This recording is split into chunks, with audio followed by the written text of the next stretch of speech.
Hi, my name is Sean Lyngaas. I am a senior reporter at CyberScoop, and welcome to FedTalks. I'm joined today by Martin Stanley, who is Chief of the Strategic Technology Branch at the Cybersecurity and Infrastructure Security Agency of the Department of Homeland Security. Martin, thanks so much for making time for us. Thanks for having me out, Sean.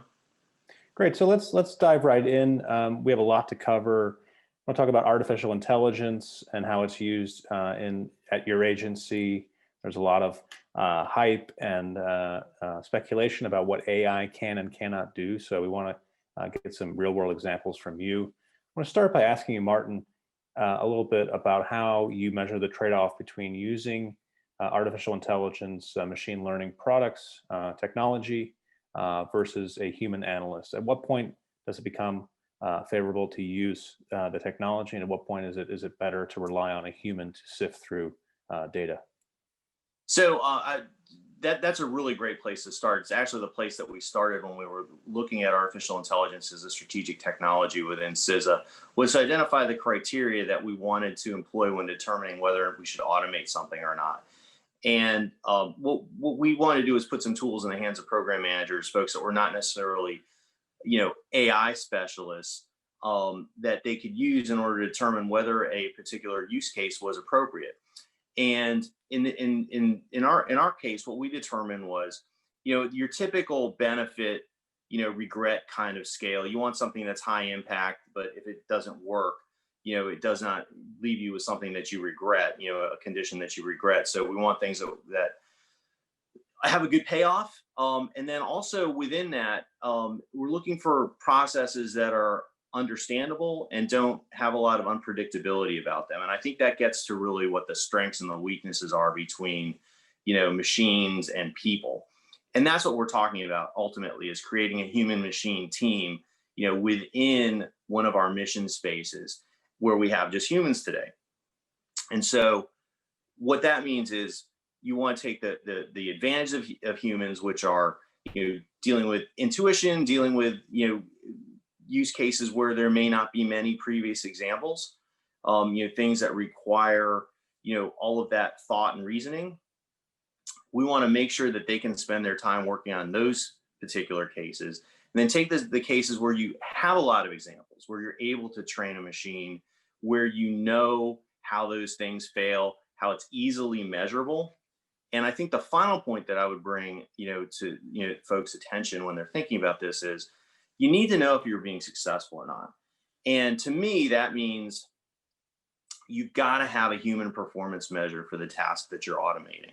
Because if you don't, then you've got no idea whether it's accuracy or speed, how well the machine's actually working.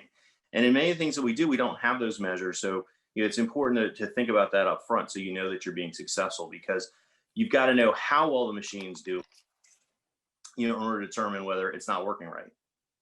Right. Absolutely. Those are great points. And I wanted to go back to something that CISA released earlier this year. It is a strategic roadmap implementation plan, I believe. In any case, it's the kind of where the rubber meets the Sure. road in terms of AI.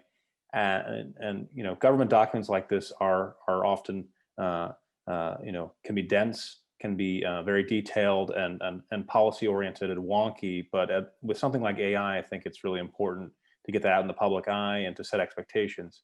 So walk me through a little bit about the importance of that plan and how it's being put to use. Sure. So, formalization of CISA as an agency, elevated the CTO position, to a director level report. And, within that, what we've done is we've actually done a systematic view across the agency of the programs in the mission spaces to determine what are our technology gaps, what are our capability gaps related to delivering the mission and meeting the mission. And mission is foremost. Capabilities that support the mission, are right underneath, the mission. And then there's the technology, and there can be multiple technology options. So I think, it's important, and I appreciate we're having this conversation, because it's important that we don't start with technology first and just say, yes, we want to be, deploying this particular technology because it seems like a great thing.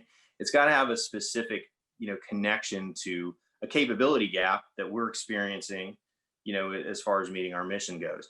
And so what happened was, as a result of all this work that we've been doing, we were able to release what's called the Strategic Technology Roadmap Overview. It's available at the CISA site, and it talks about the particular capability demand areas that CISA has going forward for strategic technology. I encourage folks to take a look at it.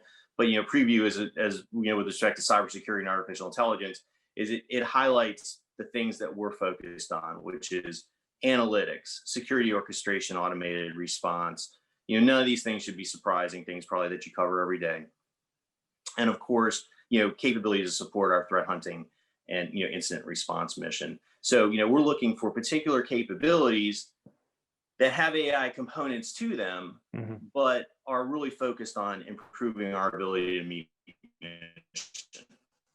Right, exactly. And you mentioned threat hunting and sort of malware analysis. That's the kind of thing that we write a lot about in terms of what CISA does. So how are you looking to apply some of those artificial intelligence tools to that mission? I know, we talk about the strategic plan. It coincided with Brian Ware coming on board as the Assistant Director for Cybersecurity. And he has a background in AI, and one of his first public remarks, he mentioned the need to get some of those tools in the hands of analysts. So let's go a little bit deeper on what's going on there at the agency.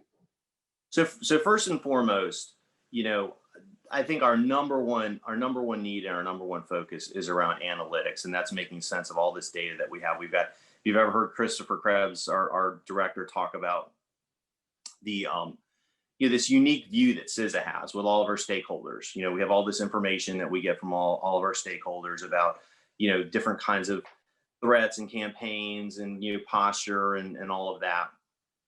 And we want to make the best use of that data and be able to respond quickly and effectively, because what we're really talking about is rapid threat detection and then quick response. And that whole dynamic is changing based on autonomous systems. And so I think the question was, how are we best making use of this? And it's analytics first.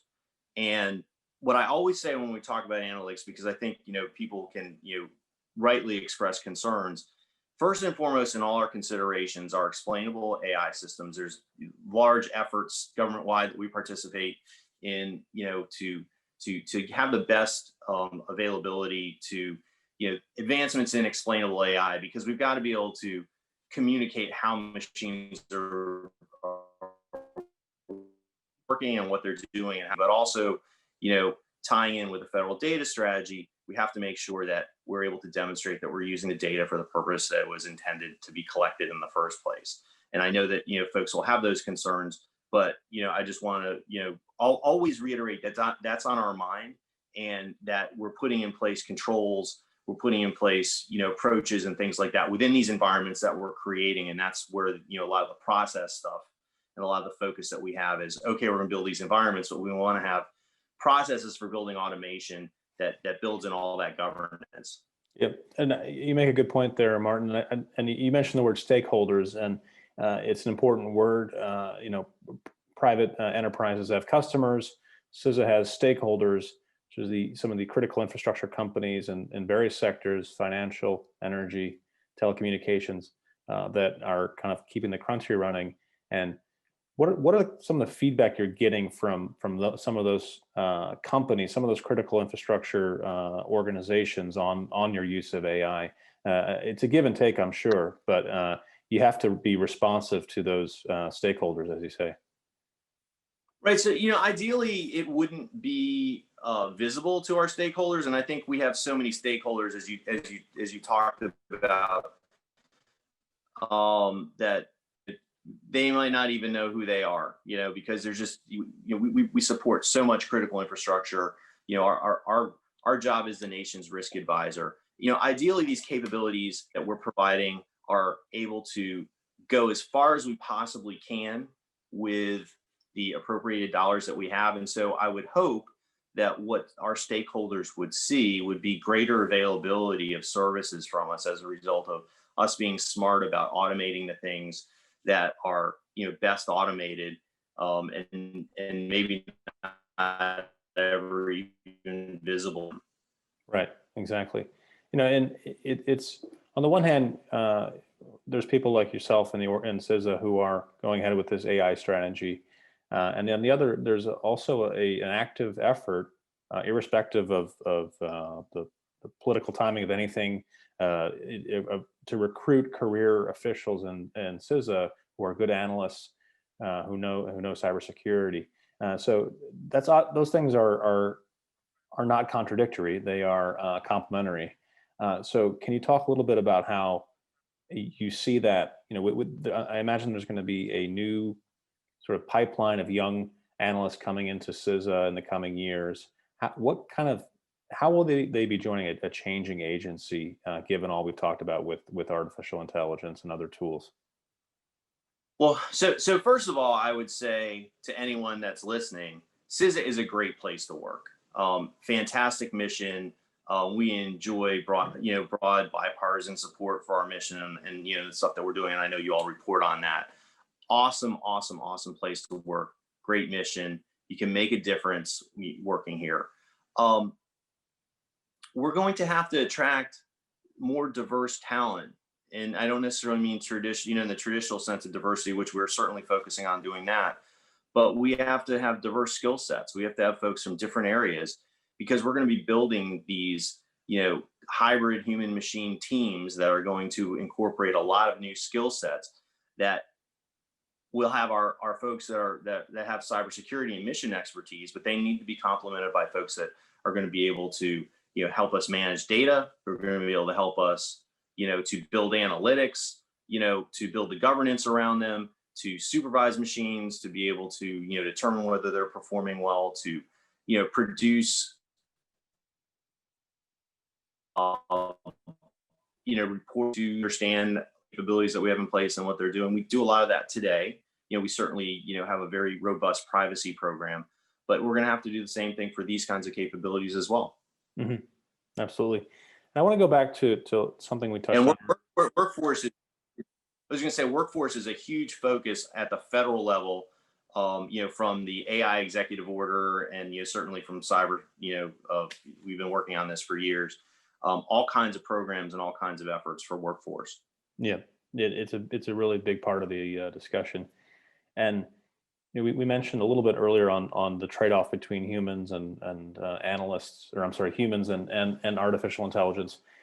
But I wanted to ask you a little bit more specifically, Martin, about, are there certain tasks that within the data sets that are much easier to automate? Are there certain tasks in terms of analysis and what people are looking at, are there easier to automate than others? I imagine the answer is yes, but feel free to enlighten us. Sure. Yeah, we talked about that a little bit before. The idea that when you have lots and lots of examples, right? Those are really the kinds of use cases that are set up for the deep learning methods and approaches that are available, because you've got enough data that you can train the system on, and also there's other approaches where you're creating synthetic data to train machines where there isn't enough data available to train machines. But those are the cases, those are the use cases that we've got to apply and look at closely whether or not it makes sense to apply artificial intelligence to. The cases where we don't have lots of examples, where they just don't lend themselves to deep learning, those are the kinds of things that we need to have our personnel available to focus on those things. Yes, great point.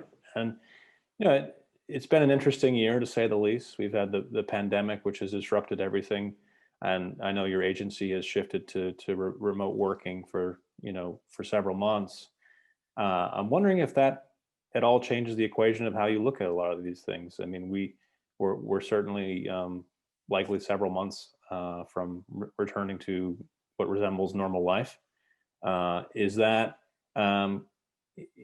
ushering in more demand for the use of machines and artificial intelligence, or is it not really made much of an appreciable difference in terms of how you look at things?